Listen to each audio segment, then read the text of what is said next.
Floor test में हिस्सा ले पाएंगे हेमंत सोरेन। जमीन घोटाला मामले में प्रवर्तन निदेशालय द्वारा गिरफ्तार किए गए पूर्व सीएम हेमंत सोरेन को झारखंड विधानसभा में होने वाले फ्लोर टेस्ट में हिस्सा लेने की अनुमति दे दी गई है। उन्हें धन शोधन निवारण अधिनियम कोर्ट ने इसकी इजाजत दी है। दरअसल जेएमएम के विधायक दल के नेता चंपई सोरेन ने शुक्रवार को नए सीएम के तौर पर शपथ ले ली। उनके अलावा कांग्रेस के आलमगीर आलम और आरजेडी के सत्यानंद भोक्ता ने भी मंत्री पद की शपथ ली है। अब शपथ ग्रहण के बाद 5 फरवरी को विधानसभा में फ्लोर टेस्ट होगा। पूनम पांडे के फेक डेथ स्टंट पर भड़के टीवी सेलेब्स। पूनम पांडे ने अपनी मौत की झूठी खबर फैलाकर न सिर्फ आम लोगों को अपने खिलाफ कर लिया है, बल्कि टीवी और फिल्म इंडस्ट्री के सितारे भी उन्हें काफी ट्रोल कर रहे हैं। राखी सावंत, अली गोनी, राहुल वैद्य, निक्की तंबोली समेत टीवी इंडस्ट्री के कई स्टार्स पूनम पांडे की इस हरकत पर भड़कते नजर आए हैं। राखी सावंत पूनम पांडे की अच्छी दोस्त हैं, लेकिन एक्ट्रेस के इस हरकत पर वे भी गुस्से में दिखाई दी। उन्होंने कहा, पूनम पांडे तू पागल है क्या? ऐसे कौन पब्लिसिटी स्टंट करता है मरने का? तू मीडिया वालों से खेली, फैंस से खेली, तू मेरे दिल से खेली। ये तूने क्या खिलवाड़ कर रखा है? और फिर वीडियो बनाकर कह रही है कि मैं जिंदा हूँ। सावरकर और बाला साहेब को भारत रत्न कब? केंद्र की मोदी सरकार ने बीजेपी के वरिष्ठ नेता लालकृष्ण आडवाणी को भारत के सर्वोच्च नागरिक पुरस्कार भारत रत्न से सम्मानित करने का फैसला किया है। इसे लेकर देश के तमाम नेताओं के बयान आने शुरू हो गए हैं। शिवसेना ने भी मोदी सरकार के इस फैसले का स्वागत किया और पूछा कि बाला साहेब ठाकरे और सावरकर को अभी तक भारत रत्न से क्यों नहीं सम्मानित किया गया। कानपुर में साइबर ठगों का बड़ा कारनामा। यूपी के कानपुर में साइबर ठगों का बड़ा मामला सामने आया है। श्रम विभाग के पोर्टल में साइबर ठगों ने सेंध लगा 1,07,80,000 रुपए उड़ा लिए। शातिर ठगों ने अपर श्रमायुक्त की आईडी से 196 खातों में रुपए ट्रांसफर कर दिए और किसी को भनक तक नहीं लगी। मामले की जानकारी होने पर अपर श्रमायुक्त ने साइबर थाने में एफआईआर दर्ज कराई है। अपर श्रमायुक्त कल्पना श्रीवास्तव ने बताया कि निर्माण श्रमिकों को विभिन्न योजनाओं में ऑनलाइन माध्यम के जरिए लाभार्थी को पैसे पास किए जाते हैं।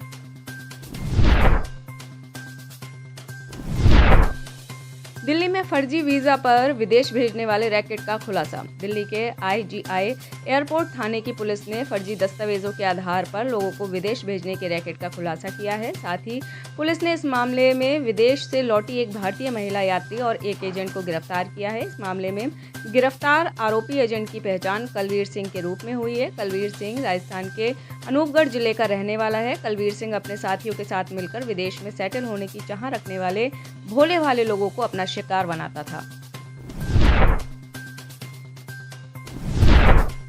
एमपी में सड़कों के गड्ढों की मॉनिटरिंग के लिए बनेगा ऐप। मध्य प्रदेश में सड़कों पर गड्ढों की मॉनिटरिंग अब pothole reporting citizen mobile app के माध्यम से की जाएगी। इस ऐप के माध्यम से आम नागरिक अपने मोबाइल से गड्ढों की जियो टैग्स फोटो खींचकर विभाग को जानकारी दे सकेंगे। इससे गड्ढों की समय से पहचान करने और तुरंत सुधार में मदद मिलेगी।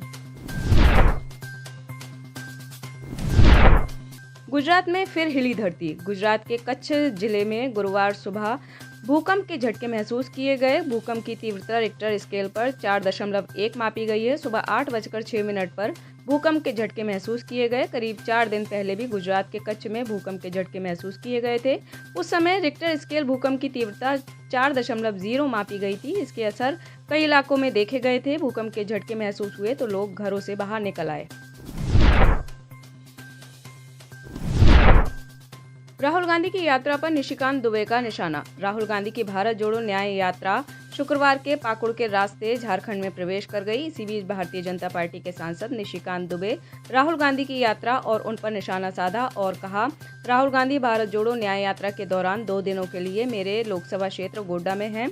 मेरी जानकारी है कि शनिवार को वह बाबा वैद्यनाथ मंदिर के दर्शन करने वाले हैं। मैंने सभी पुजारियों से कहा है कि वो उनका स्वागत करें और उन्हें उपहार दें, उन्हें बाबा की चांदी की प्रतिकृति दें और उनसे हिंदुत्व की रक्षा करने और राम मंदिर के दर्शन करने को कहें। कोटा जिला कलेक्टर ने छात्रों के साथ किया डिनर। शिक्षा नगरी कोटा में स्टूडेंट को सफलता के सक्सेस मंत्र दिए जा रहे हैं। जिला कलेक्टर डॉक्टर रविंद्र गोस्वामी खुद छात्रों के साथ डिनर कर रहे हैं और उन्हें सक्सेस मंत्र दे रहे हैं। जिला कलेक्टर रविंद्र गोस्वामी छात्रों को मोटिवेट करते हुए बता रहे हैं कि कैसे वह भी कोटा में कोचिंग करने आए थे लेकिन वापस चले गए और आज कलेक्टर बनकर देश सेवा कर रहे हैं। कामयाब कोटा अभियान के अंतर्गत जिला कलेक्टर डॉक्टर रविंद्र गोस्वामी ने कोटा के इंद्रप्रस्थ औद्योगिक क्षेत्र स्थित वासंती रेजिडेंसी में कोचिंग विद्यार्थियों के साथ डिनर करते हुए संवाद किया। पंजाब के राज्यपाल ने दिया इस्तीफा। पंजाब के राज्यपाल बनवारी लाल पुरोहित ने शनिवार को अपने पद से इस्तीफा दे दिया।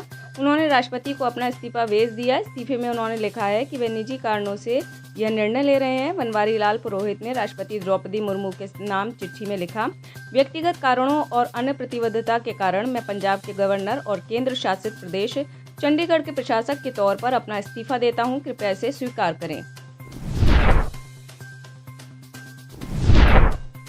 मुइज़्ज़ू का इंडिया आउट कैंपेन हुआ फेल। नई दिल्ली में शुक्रवार 2 फरवरी 2024 को भारत मालदीव कोर ग्रुप की दूसरी बैठक हुई। इस दौरान मालदीव से भारतीय सैनिकों की वापसी को लेकर लंबी चर्चा हुई। बैठक में इस स्तर पर सहमति बनी कि भारत मालदीव में तैनात सैनिकों की जगह असैनिक समूह को तैनात करेगा।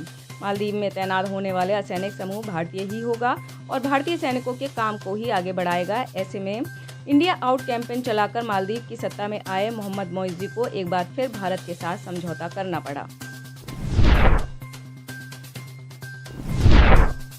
पाकिस्तान चुनाव से पहले अमेरिका की एडवाइजरी।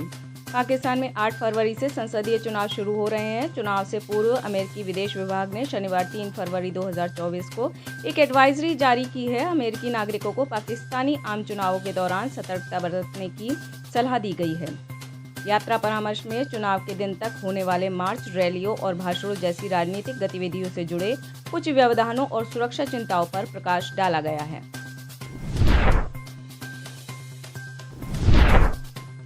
पाकिस्तान में 18,000 बच्चे बीमार।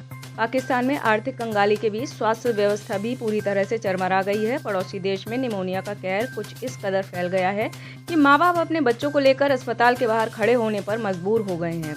आलम यह है कि पिछले एक महीने में एक ही राज्य से करीब 18,000 निमोनिया से बीमार बच्चों की पुष्टि हुई है। यही नहीं, 300 बच्चे के मृत्यु की भी खबर सामने आई है। ये आंकड़ा केवल जनवरी माह का है। AFP की रिपोर्ट के मुताबिक पाकिस्तान में निमोनिया के बढ़ते कहर को देखते हुए सरकार ने स्कूल की छुट्टियों को बढ़ा दिया है। इसके अलावा जिन कक्षाओं को चलाना बेहद जरूरी है, उनके समय में कटौती की जा रही है।